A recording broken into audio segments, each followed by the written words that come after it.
of Grant, and we're really excited to bring really thought leadership and content for you, the community in the greater New York City metro area. So we've got a great lineup of slides and content for you, and really pleased that we're here together with Nancy and what she represents here for the community. So Nancy, would be delighted if you would introduce yourself and we can get rolling. Yeah, hi everybody. Great to see you all. I was thrilled to see the response to this outreach for this important webinar containing information that I know all of you are really going to benefit from during these uncertain times. I want to thank all of our Builds Bio members and people from our community who have joined us today. This is something that we felt was really important to offer on a complimentary basis to our community, given so much uncertainty in the market. And in spite of all of the challenges that we have been going through over the last several months, there are some real bright spots on the horizon and important affirmative things that you can be doing to improve your chances of getting federal funding and to be thinking about how changes in the environment can enable you to tap additional sources of capital as well. So that's what this webinar is about. As Sam said, it's being recorded. The recording will be available afterwards for all of you to access if you want to come back and listen to it again. And obviously, both of us are available to you afterwards to answer any questions that you might have. Thanks, Sam. Yeah, excellent. Very good. Okay, we're going to get rolling. If everyone can see my screen, you have got our contact info, and that's our pictures as well. From an agenda standpoint, we're going to start with a quick funding update, recent past, and outlook for 2026. Touch on what that means and how to react to it. That'll be the bulk of our content, at least my portion of our content. We're going to touch on how to write to win and the use of AI where it's applicable and not. Touch on long-term funding strategies with much more content in the appendix for use later. And then really turn it over to Nancy for her observations and insights that will help guide all of us in the future. Background on Grant Engine will be there if we have time and questions. A quick snapshot of who you're hearing from the Grant Engine side. We are based in New York City and in Chapel Hill. We have been around for over 9 years. This is our 10th year. And fundamentally, Grant Engine on the top line is really our bottom line. We're really here to save lives and extend the length of a quality life. That's our raison d'etre. We recruit on this. We are here for you, our clients.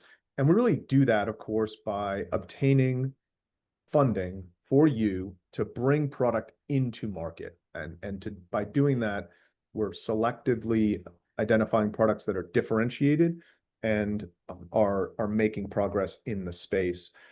We've got over 77 people and a number of elements that culminate in our takeaway, which in a normal market is 2x to 4x better win rate than the national average. I say normal market because you'll see on some slides, 24 was a low market for the average approval rate. So this is contemporaneously now more like 3x to 5x, but we're saying with 2x to 4x longitudinally. So that's who Grant Engine is, and we're certainly here to help you build a great product and build a great company. Some context as we think about federal money, about where we are and where we're going. This is a long-term viewpoint. And we're here using your dollars, taxpayer dollars, on all of us in our society. And as we think about where we are today and the future, there's a responsibility that comes with using federal money. And the historical context going back many years, decades and hundreds of years is important. When we think about I'm a fan of history, and if you are too, you've read the 6-volume version from Edward Gibbon about the history of the decline and fall of the Roman Empire. And the lessons there are relevant. And the key lesson that Gibbon talked about is that empires fall when they lose the internal strength and cultural cohesion that makes them great. External enemies of a country and an empire can only defeat that country when it has already been hollowed out from within by its own volition. And this is an opportunity for us to realize that we are in control of our destiny. And you contrast that with what John Winthrop wrote prior to America becoming its country. And this was, he wrote A City on a Hill, memorialized popularly by Ronald Reagan and others over the years, that this idea of a country that can be a city upon a hill. And that's meaningful because it captures this idea of American exceptionalism before America existed, that our new society at that time had, again, at that time, a divine mission to model living well, a righteous living. And this country has endured as a symbol of national purpose, moral leadership, and the weight of public example. And this weight of public example rests on all of our shoulders. When you and we and all of us use public money, we have a responsibility to use those funds for progressing science into products that improve the standard of care, to improve outcomes for patients, for the warfighter, for our broader society. So this is a call to action to use that money and use it well to improve it, the standard of care for patients that need it. And fundamentally, the future is up to us. It's up to you to move forward with this opportunity. So with that context, I'll quickly touch on the benefits of non-dilutive funding. There's no better ROI to spend a little bit amount of money to get $3 million plus in funding, and that funding is non-dilutive.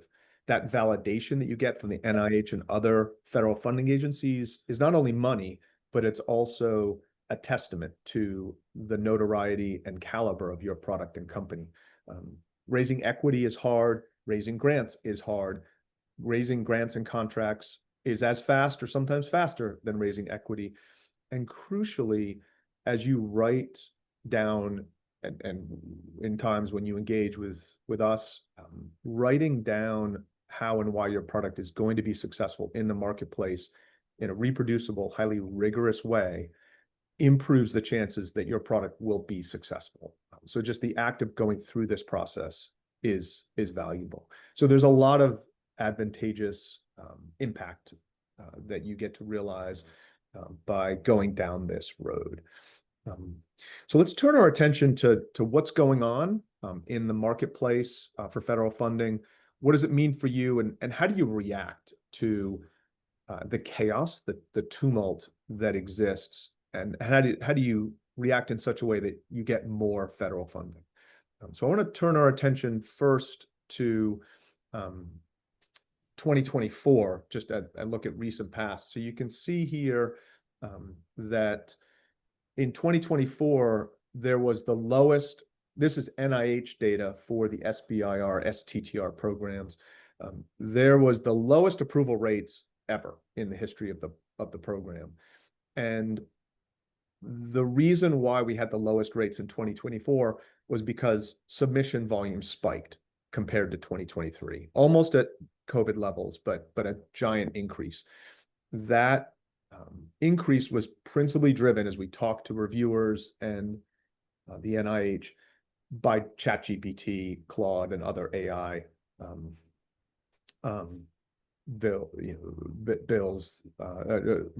grants that were written, and the quality of those was not high. They were poor quality.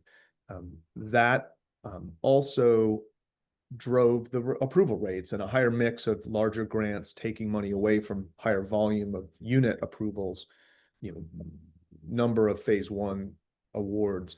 And what's interesting to us is at that same time, Grant Engine's win rate went up considerably. So quality matters, and we'll touch on that, but the numbers are irrefutable.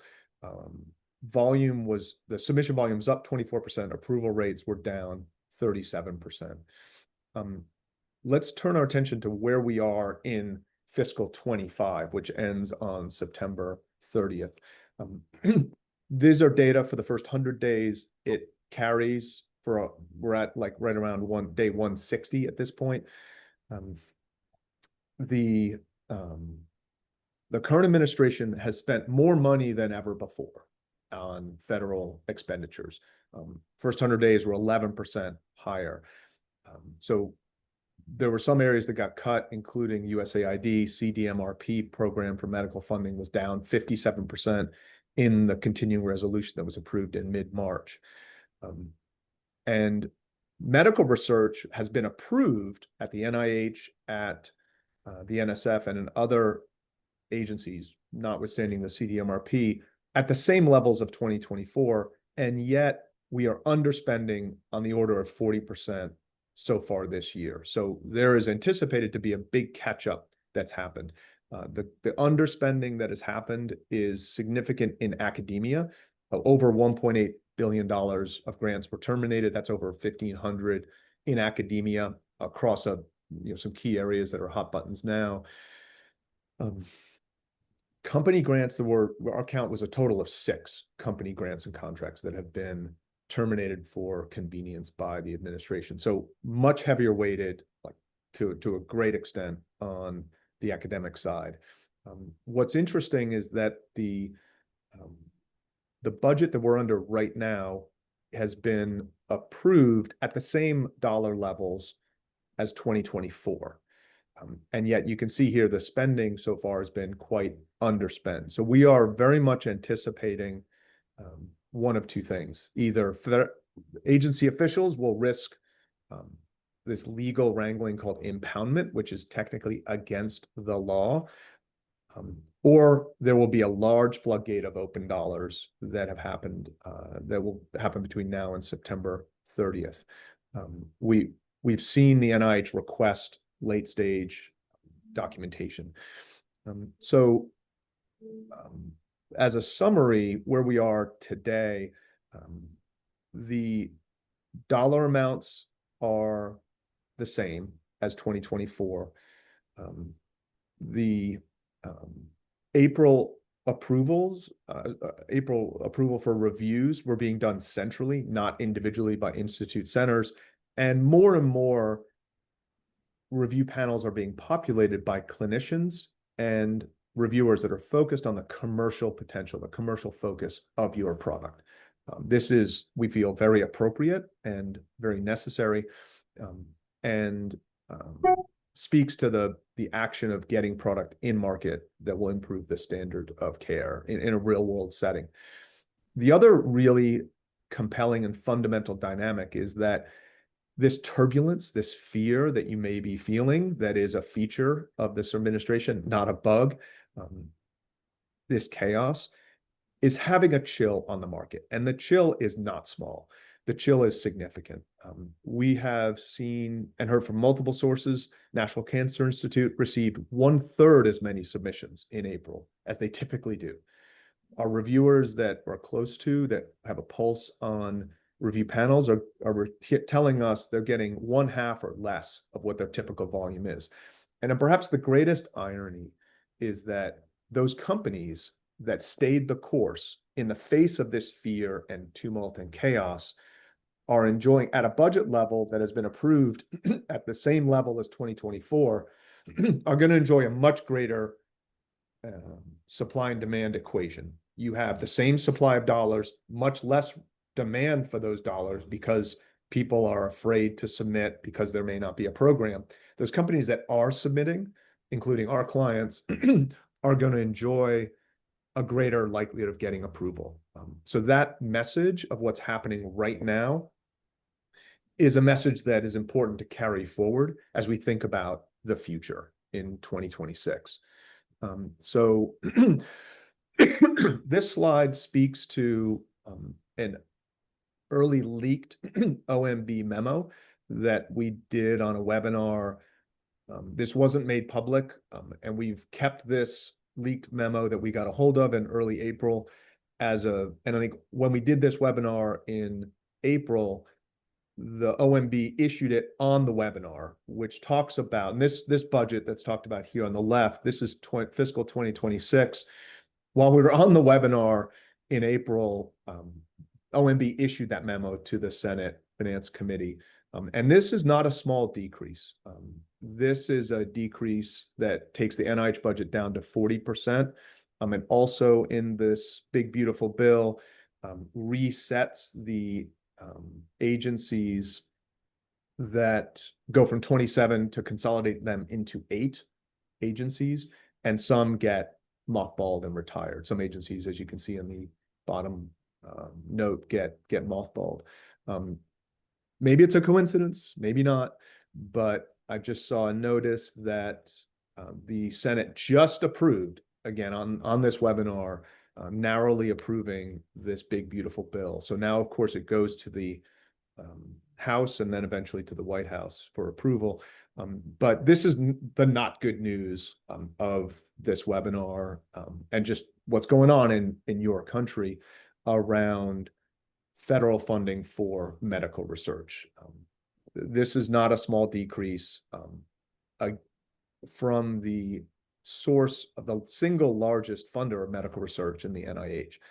So the impact of this is that we have been expecting since March that pay lines, which means just that supply and demand with fewer dollars, is going to, that pay line and the likelihood of getting funding is going to be tighter. That pay line, of course, is the cutoff of getting funding or not. So it's going to get more competitive. We fully anticipate that. And there is good news coming up here in a couple of slides. But this looks like this domino is fallen. Also in recent reorganizations and as codified in this big, beautiful bill, there have been some resets of what's happening. That 8 institute centers was provisional into that reorganization at the NIH. We've also seen BARDA be recast next to ARPA-H in this new Office of Healthy Futures. A lot of what's sat under CDC and other agencies like SAMHSA, ATSDR, NIOSH, and others are now under this new Administration for a Healthy America. So that recasting has happened to a great extent at HHS, now inside NIH. The Senate has just passed in about 10 minutes ago. So there are some significant changes there. And here's the good news. As I think most are aware, the SBIR builds off of a percentage of extramural research. Right now, the SBIR STT program is just over 3% of that extramural research. There's a call in Project 2025 to increase that allocation. And there's a House bill circulating right now that would increase more than double that to an 8% increase. That will take some time to meter in over years, but that would more than offset a reduction that the Senate just passed in NIH funding and other funding for federal agencies. So this is a call to action to reach out to your congressmen and women to lobby them to pass this bill for an increase. And you can click, when you get the slides, you can click on democracy.io to get you directly to a solution. When you put in your zip code, that gives you your congressmen and women. And if you want, there's a starting place for a message. So a key question is, what do you do with this environment? How do you react? And we're going to talk about this at a project level and then at a company level. So here's our pro tips and playbooks. You want to, at the project level, we'll talk about what you do as a company here in a moment. You want to, if you have a specific project, you want to go after targeted solicitations and notice of special interest. Early matters. If you plan ahead and get a jump on your project specifically, that allows time for marinating, allows time for revisions. We have quantified that starting earlier has a significantly favorable impact on the quality, which drives likelihood of success. Do a search for similar products that have been funded. Where were they funded from? Who was the program official? And then that gives you an entree to engage with those program officials to build that relationship. Building a relationship is useful at the NIH, at the NSF, so that if your grant is on the bubble of a pay line, you can leverage that relationship to have a greater likelihood of success. And in the warfighter, in the military environment, it is mandatory. Again, another vote for starting early, and that matters. So that's at the project level. At the company level, it is crucial to diversify your funding sources. We see 4 large buckets of opportunities, both from certainly federal, but also state, nonprofit, and global. We have an online tool that allows you to evaluate those solicitations, as well as a survey. If we're deliberating if we want to support equity raising, so you can fill out that survey, and we're looking at that as a potential offering to support on investor lists, et cetera. The crucial thing is to submit more volume that is quality. You need more quality submissions, and you need to be persistent in those submissions. Certainly, again, you want to broaden and diversify relationships. And there are new rules in the payment management system for NIH, NSF, and elsewhere. DOGE is in there. And we, post-award, have some insights about how to do that. Specifically, you need to explain what that invoice is for. And lastly, foreign risk assessment has become much more of a scrutinized element that you need to be squeaky clean because of the SBIR context and rules. So those are some company level elements. We're going to do the polls here when we get into questions after Nancy shares her slides. And in the interest of time, I'm going to just touch on quickly some long-term funding strategies that are useful. These are 6 strategies. We've got a slide for each of these in the appendix that you can view, or if we want to go into them and during Q&A, we can do that. But snowball effect is starting small, a state grant, a economic development grant for $5,000, $10,000, $30,000. Use that to get a phase 1, use that then to get a phase 2. Now you're in the millions of dollars. Yeah, start small and snowball into something bigger. Many review panels need and want to see luminaries from an academic or other setting. Collaborate with them and drive partnerships with them as individuals, but also companies. Always one step ahead provides a use of current dollars that you get from whatever source, including federal, to generate preliminary data for your next grant. That's an allowable cost, and it gives you preliminary data to submit for your next grant. And you're always one step ahead of that funding cycle. Platform is the premise of using your platform tech to go deep on getting a first application submitted and approved, and then use that same philosophy of going deep to get a second one. And because you've got a platform, you can do it a 3rd, 4th, 5th time. The idea, most of the federal money doesn't like to just fund platforms for the platform's sake, but the expression of success of that platform by going deep. If you've raised equity, leveraging grant funding to replace programs that you would otherwise spend equity on with non-dilutive funding. That extends your runway, or you can use that grant money or equity money to diversify your portfolio and give you greater value. Virtuous Circle really works for a rapid R&D timeline, call it 1 to 3 years, where you get money, develop a product, bring it to market, get traction with that, show the funding agency that you have had success, and then they like a winner.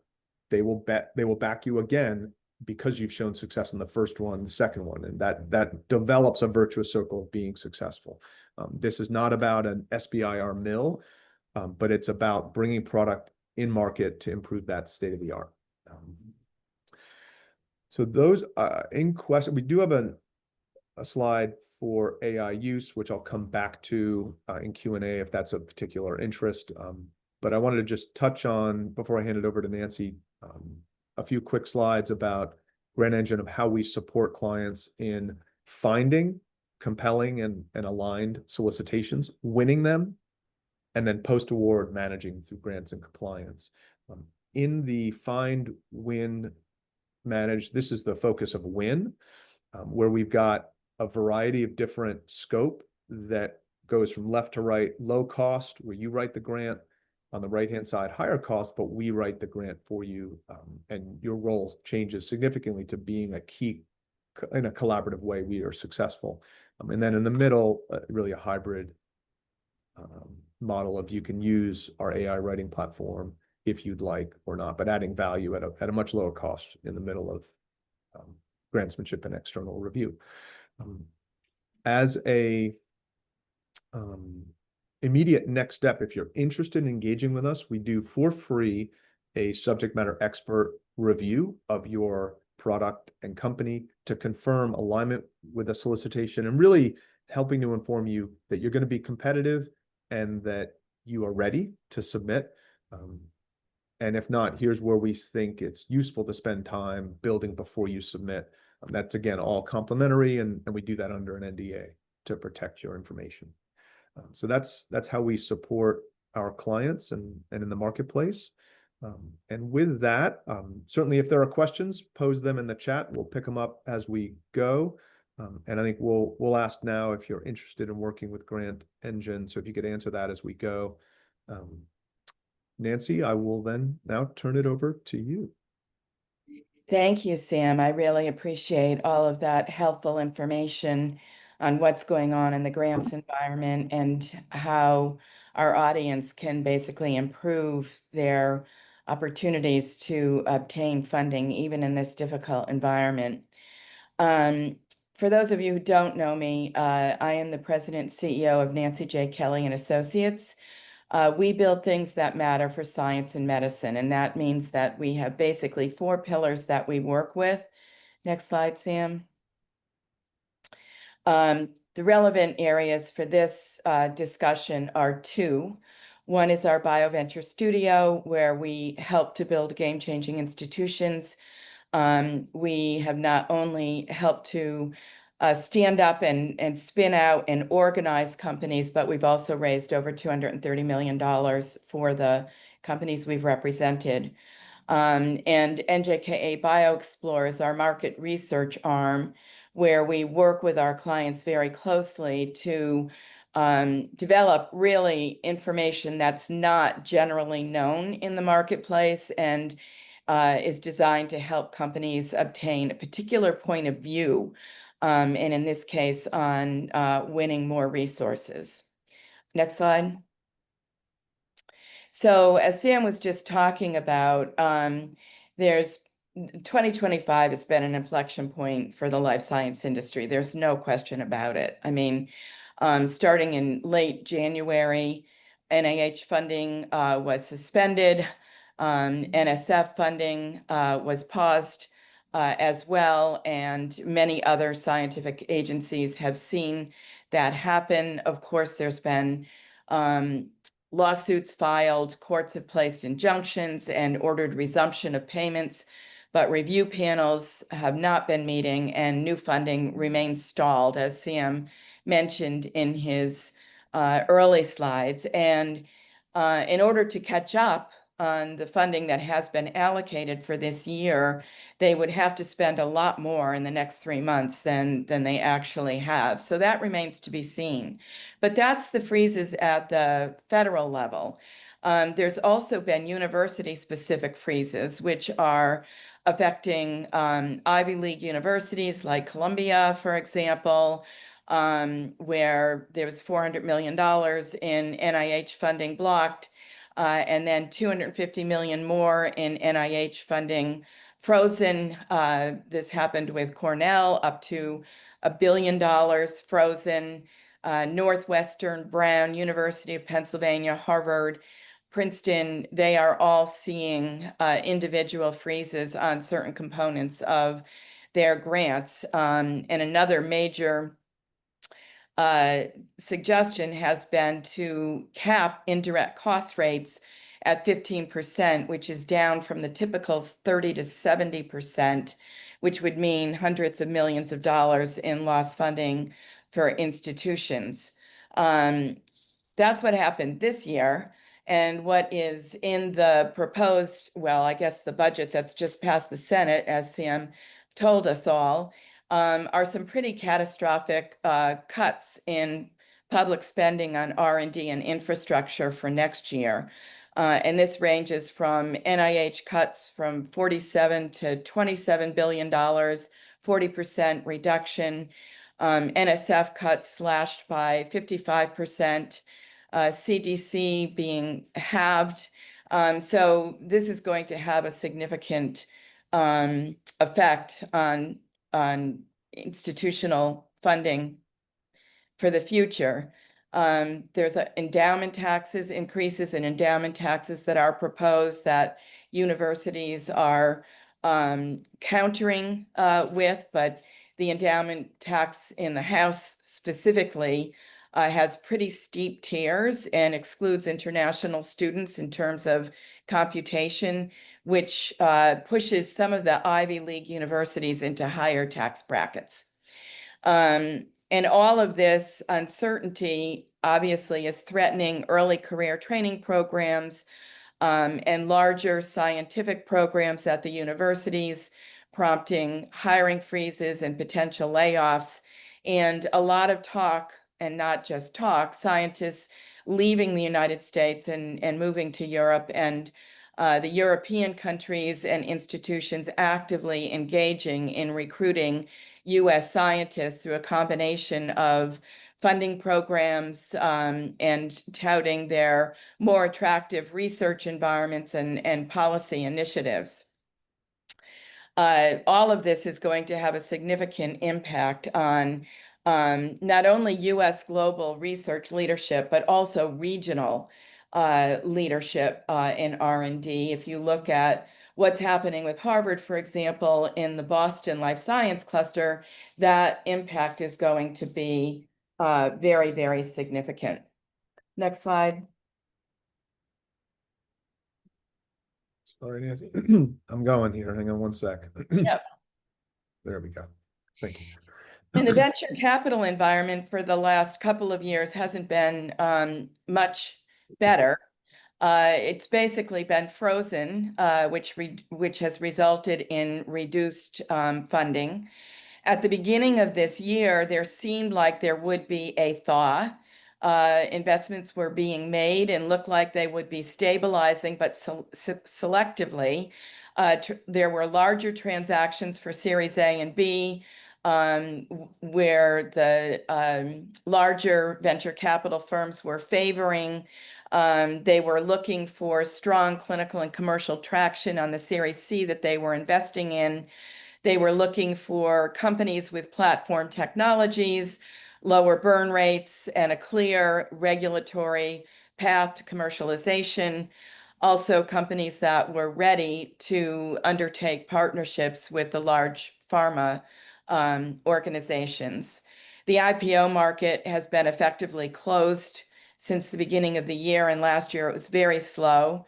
And so the primary exit path for this year is M&A with the pharma companies or the larger CDMOs.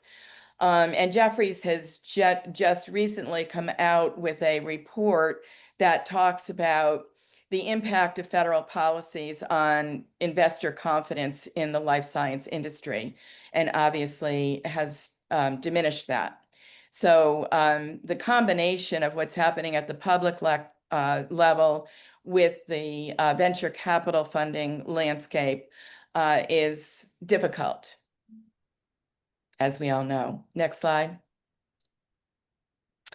But there are some bright spots with the emphasis on tariffs and on onshoring manufacturing. Many of the big pharma and CDMOs have announced large investments in both infrastructure and R&D. And these amount to billions of dollars in new financing that will be directed towards mainly regional markets. So really be strategic about the markets that you're looking at and that you're thinking about locating in. Next slide. And moving forward, as Sam said, you need to really be thinking about a blended funding strategy and not just a reliance upon one source. Obviously, you need to be undertaking savvy grantsmanship, as Sam described, but philanthropic capital should also be playing a much larger role in what you're thinking about doing. There is a very, very large philanthropic industry in the United States between individual giving and wealthy individuals and private family offices. This has, amounts to over about $1.5 trillion in spending every year. So it is a real resource for looking, whether you're looking at grant giving disease foundations or private family offices. Also looking closely at state and local investment packages. There are many, many incentives. They vary by what state you're looking at, but they can be quite generous. And then looking at public-private partnerships in terms of partnering with larger organizations that can provide you with resources to supplement the resources that you have and actually leverage your assets and help them to go further. And then finally, looking for that pharma partnership, which can help to not only validate your program, but also advance it. Next slide. And there are lots of discussions being had amongst academia and others right now about the long-term opportunities in all of this upheaval. Discussions about how we might analyze what wasn't working under the old innovation pipeline and modernize that so that it works better, and then replace those traditional mechanisms of review and funding with new ones.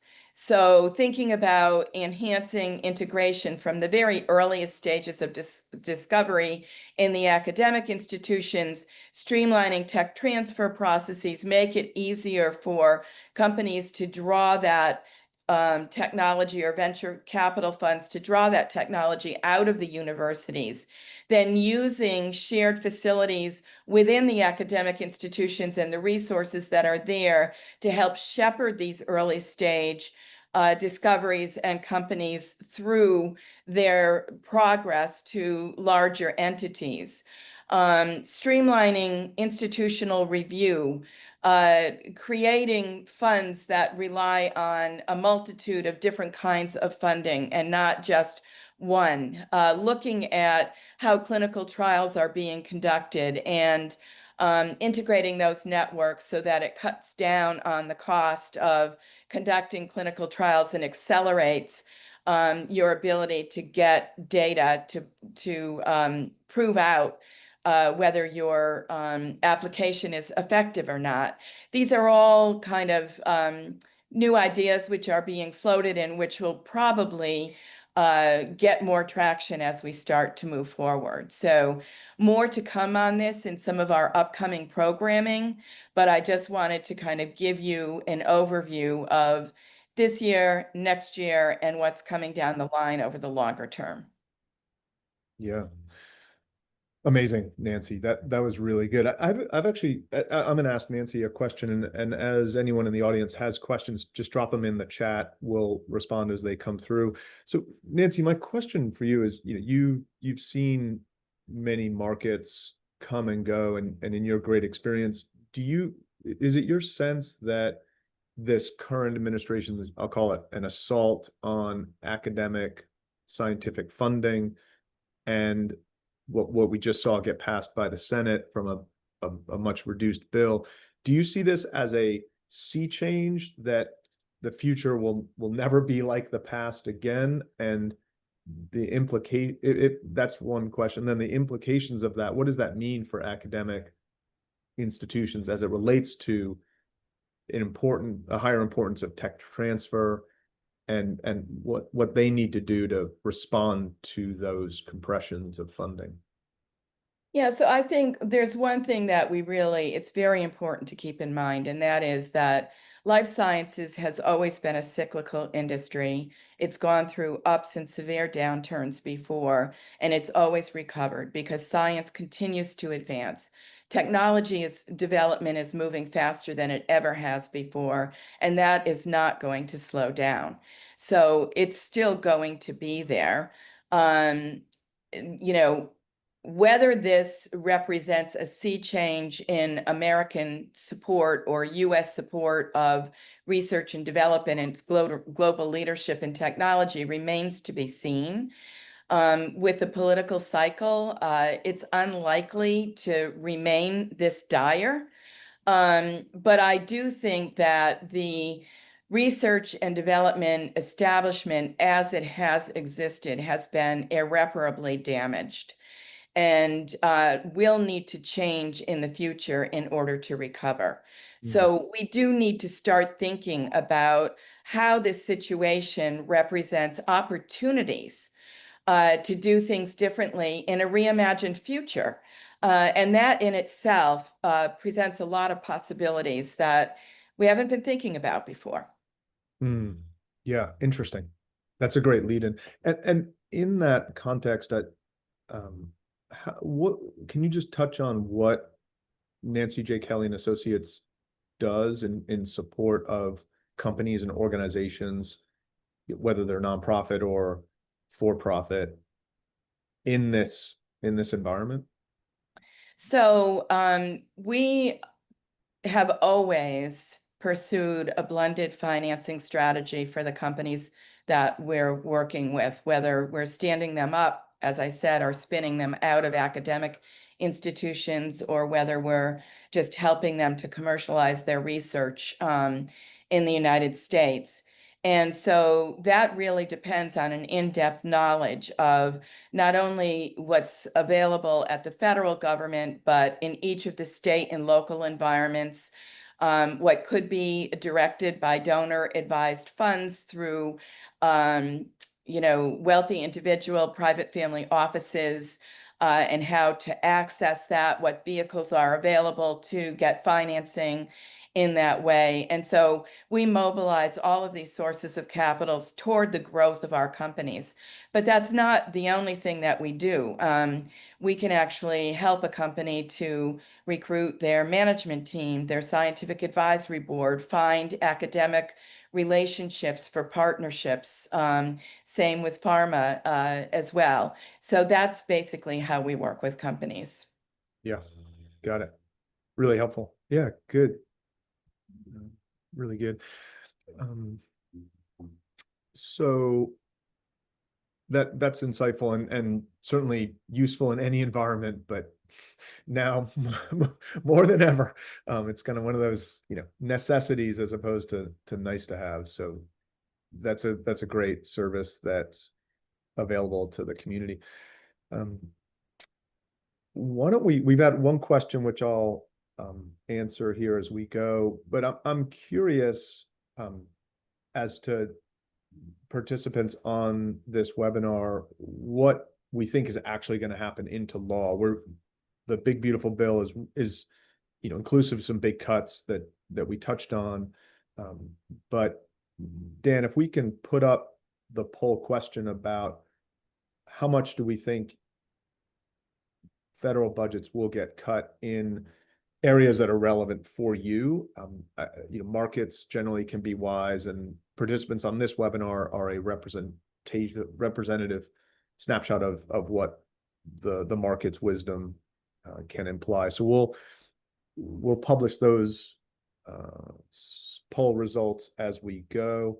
When we get when responses slow down a bit. Steph, you had asked for our fees, are they upfront or when the grant is approved? We actually have a hybrid model of an upfront and a success fee upon notice of award. And one thing that we can assure you of and are committed to is that when we do charge an upfront, they're not insignificant, I would say, because every dollar matters in an early stage company, but we absolutely lose money on any upfronts that we charge.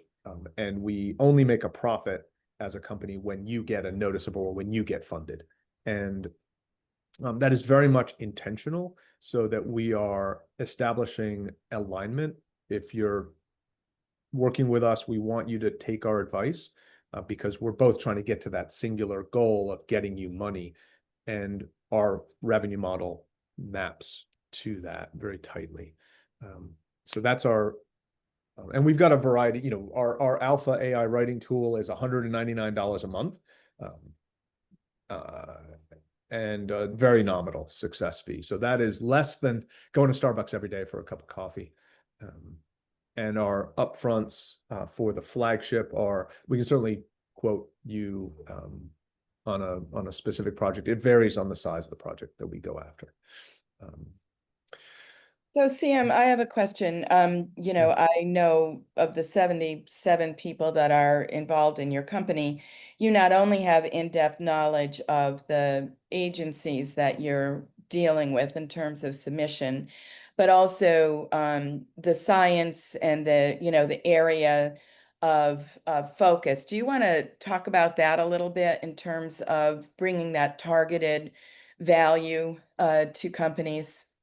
Yeah, absolutely. Yeah, that's I appreciate that question. So we have a focus around, our core is around life sciences. So we think about that by what we call technology type, which would be therapeutics, diagnostics, med device, research tools, and then kind of everything else. And then by disease state.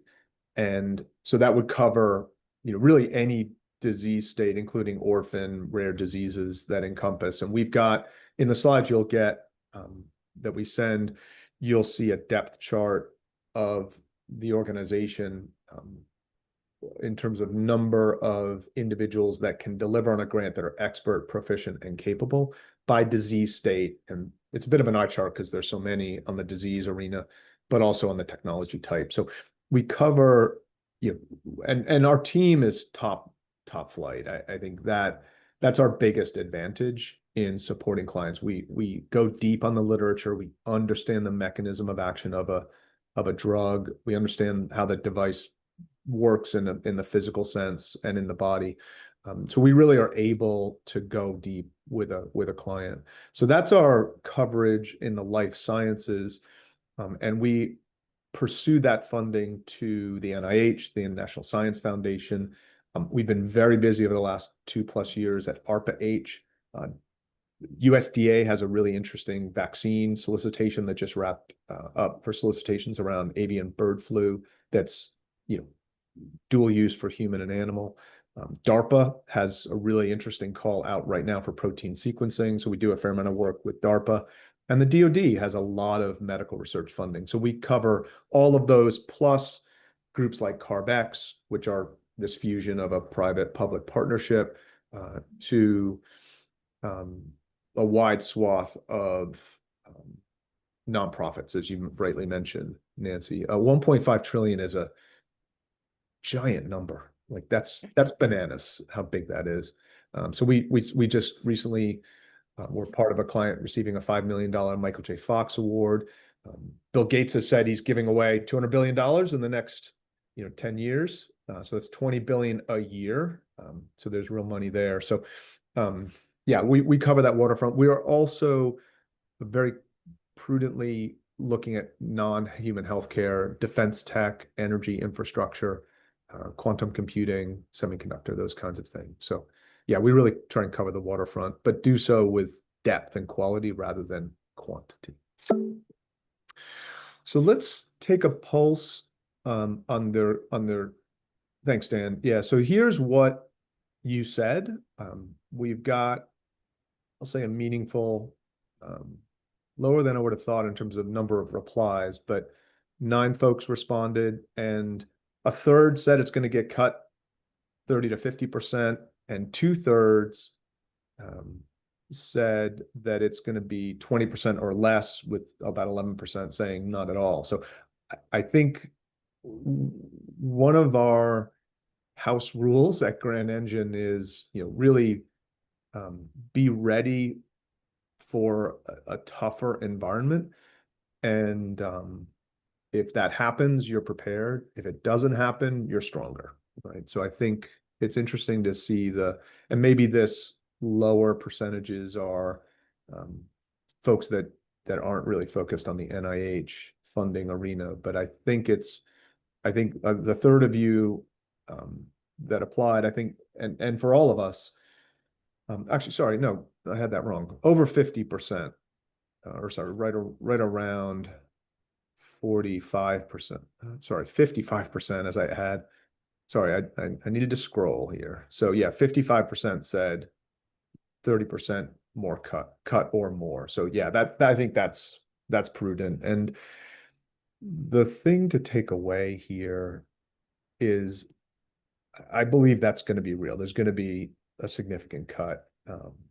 And that's not a shocking thing to say, given what just happened, on this call. But how you respond to that is everything, right? And there is a path forward for success for you, as Nancy mentioned, going after foundation nonprofit money, submitting higher quality, more competitive submissions, staying the course. I think we've absolutely seen the fear take hold, and that can grip you in a way that's not productive. So fear can be good if it is a forcing mechanism to really focus energy and effort into putting quality submissions together. It's not any good if it just freezes and you stick your head in the sand. So the right use of action is everything. So that's the poll results. And for the 44%, would love that to be less than 20% or less. We'll see how that shakes out. So Dan, let's go ahead and share the second poll that we've got, which is, there's funding from the NIH and the SBIR program, and then there's, I'll call it, real money. ARPA-H is allocating $10-15 million plus.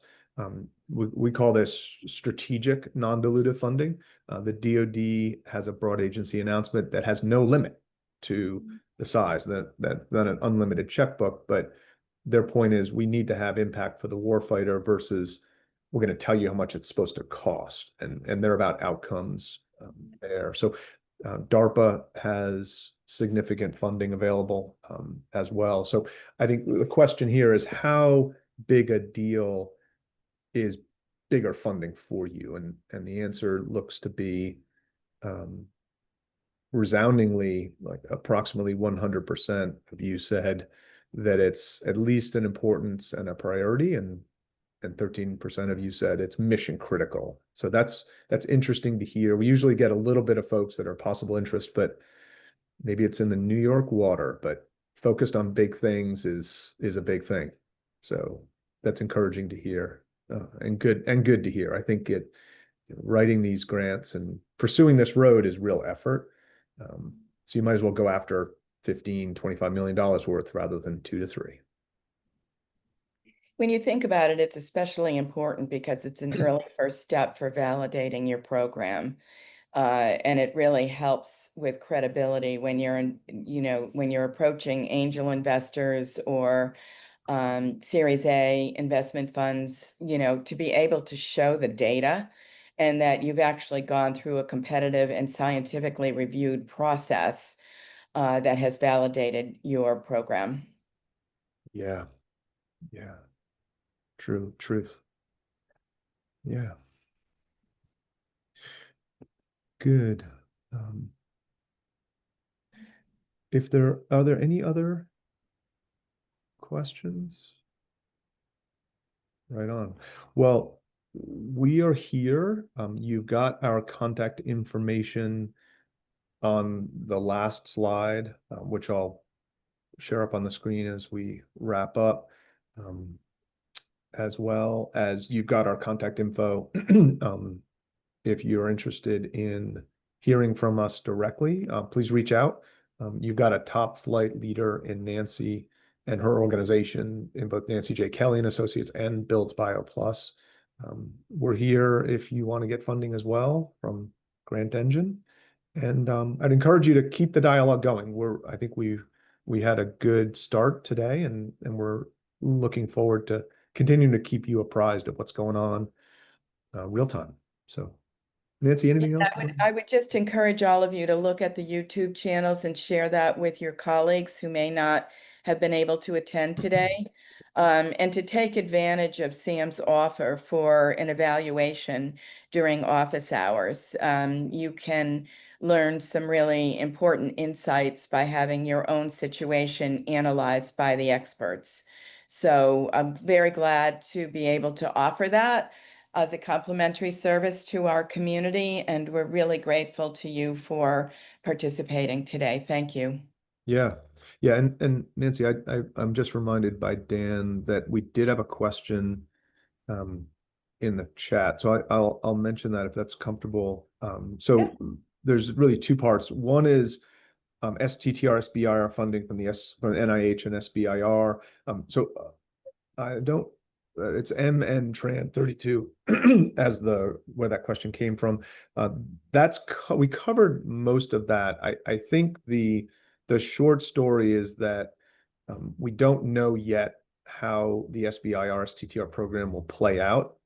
It is based, the program in dollar amounts is based on the amount of funding extramurally that's available at NIH, NSF, multiplied by the allocation percentage. So it appears that that denominator of dollars available for extramural is going to come down. There's also a bill in the House right now that would more than double the allocation percentage. So it's a math of dollar times percent, and the dollar has come down. It has at least the Senate. And then we'll see how that shakes out in law. But I think there could be very well more dollars associated with the SBIR program. But we'll have to just see how that plays out over time. And then just to touch on the AI aspect, this slide speaks to where AI is useful and where AI is not useful. And we have found, and we've scoured, there's over 20 different solutions around AI-driven grant writing and contract grant writing. We have partnered with which we feel is the best tech that's out there that has received significant investment from venture investors. And what we have found, and we've been doing this for over 10 months of actively using the tech on our own, is that the AI is very good at writing a first draft. And to write a first draft, you need to have starting materials. AI in its own permutation is not good at telling you how and why the grant is going to win. You really need to have an aims page. You need to have a grant thesis understood in your headspace at a minimum, if not written down on paper in bullet points about how and why the grant's going to win. And you need background of papers, technical data, product briefs. And even then, there's just a recognition that our platform, Alpha, is new. And again, the AI is very good at when you have that information, it's faster and more effective to generate a first draft. And it can help you articulate this pyramid of communication where you have the synthesis of a bumper sticker level, why the product is going to win in the marketplace and in the grant world, substantiation at the next tier below of innovation, articulating its points of differentiation. And then at the bottom of that pyramid, a very sufficient, detailed, and rigorous discussion in the approach section of the right level of detail that produces a logical progression of your design of experiments that meet interim milestones and progress towards an ultimate goal of what that grant is about. Throughout, the AI will ask the right questions around how to position your product's differentiation, which is relative to what's there in the market space, your technology, preliminary data, the state of advancement, the team and the intellectual property position that you have, emphasis on the team that will execute and your collaborators, and existing corroboration that's already there. So the tech is good at helping to frame and speed and quality of that first draft. AI is not very good at a crucial element, which is, where do I want to converge to? What is that end state of knowing that you have a winning grant, or at least a competitive grant, or not? And what needs to be changed to get to that end state of submitting a highly competitive grant that's got a competitive score or gets funded? There is not that corpus of knowledge today. We are working on this, and the field is not there yet. And so people believe that AI can be this great panacea, and yet it does not have that knowledge and insight. I'll say today, and until it's trained to do that, it will never do that. So you can lean on AI to write good tools. Alpha is a very effective, very low cost, very approachable platform in tech, in our solution. But whatever you're using, whether it's just paid ChatGPT or Claude, be mindful that it's not going to give you an answer. It'll help you write what you already need to know, which is how and why the grant's going to win going in. So that's the AI, summary and snapshot. Obviously, we can talk more detail as you'd like. So with that, pleasure, John. With that, I think we're going to put a bow on today and say thank you very much. Thanks, everybody. Have a great day. All the best.